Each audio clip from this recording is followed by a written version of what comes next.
मृत्यू जवळ आल्यावर मित्रही शत्रू ठरतात. एका कावळ्याकडे पाहून यमदूत रोज हसून निघून जायचा. कावळ्याला वाटले आपला मृत्यू जवळ आला आहे. त्या कावळ्याची गरुडाची मैत्री होती. दोघेही नेहमी सोबत राहायचे. त्यांच्यामध्ये मैत्री अगदी घट्ट झाली होती आणि दोघेही एकमेकापासून काही लपून ठेवत नव्हते. एके दिवशी दोघेही नदी काठावर बसून गप्पा मारत होते. तेवढ्यात तिथून एक यमदूत गेला आणि तो कावळ्याकडे पाहून हसला. गरुड आणि कावळ्याने त्याच्याकडे दुर्लक्ष केले आणि पुन्हा आपल्या गप्पामध्ये मग्न झाले. दुसऱ्या दिवशी परत तसेच झाले.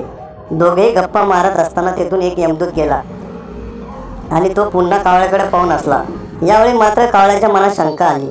तो गरुडाला म्हणाला, हा यमदूत काही माझ्याकडे पाहून हसला आणि आजही त्याच प्रकारे हसून गेला. काहीतरी गडबड आहे. बहुतेक माझा मृत्यू जवळ आला आहे. गरुड म्हणाले, असे काही नाही.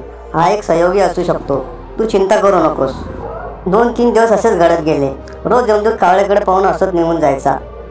आता मात्र कावळ्याला त्याचा मृत्यू जवळ आल्याचे निश्चित वाटू लागले. तो गरुडाला म्हणाला, मित्रा, मला मारायचे नाही, परंतु हा यमदूत नक्की 2-3 दिवसांमध्ये माझे प्राण घेऊन जाणार. हा रोज माझ्याकडे पाहून हसत आहे. गरुडालाही कावळ्याची भीती खरी वाटू लागली. त्याने कावळ्याला धीर दिला. गरुड कावळ्याला म्हणाला, चिंता करू नको मित्रा, मी तुला येथून एवढ्या दूर घेऊन जाईल की हा यमदूत तुला दिसणारही नाही. गरुडाने कावळ्याला आपल्या पाठीवर बसवले आणि जंगलापासून हजारो किलोमीटर दूर कैलास पर्वतावर नेले. दोघांच्या मनातील भीती आता दूर झाली होती. परंतु ते कैलास पर्वतावर पोहोचून एक गुहेत गेले तर तिथे तो यमदूत आधीपासून उपस्थित होता. त्याने कावळ्याला पाहताच त्यावर पाच फेकला आणि त्याचे प्राण घेतले. गरुड पाहतच राहिला. गरुडाने यमदूताला असे करण्यामागचे कारण विचारले.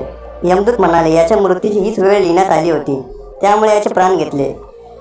गरुडाने पुन्हा विचारले, मग तू जंगलात त्यांच्याकडे पाहून हसत का होता? याला मारायचेच होते तर तेथेच मारून टाकायचे. यमदूताने उत्तर दिले, त्याच्या मृत्यूचे ठिकाण कैलास पर्वत होते. परंतु 4-5 दिवसापासून त्याला जंगलात पाहून मला आश्चर्य वाटले की हा एवढ्या कमी वेळेत कैलास पर्वतावर पोहोचणार कसा. त्यामुळे रोज मी त्याच्याकडे पाहून हसत होतो. परंतु नियतीचा खेळ पहा, तू याचा परममित्र असून याला एवढ्या कमी वेळेस येथे घेऊन आलास. तत्वज्ञान, जीवन आणि मृत्यू नियतीचा भाग आहे. यापासून कोणीही वाचू शकत नाही. आयुष्य आहे तोपर्यंत तुम्हाला कोणीही मारू शकत नाही, परंतु मृत्यू जवळ आल्यास कोणताही प्रयत्न तुम्हाला वाचू शकत नाही. धन्यवाद.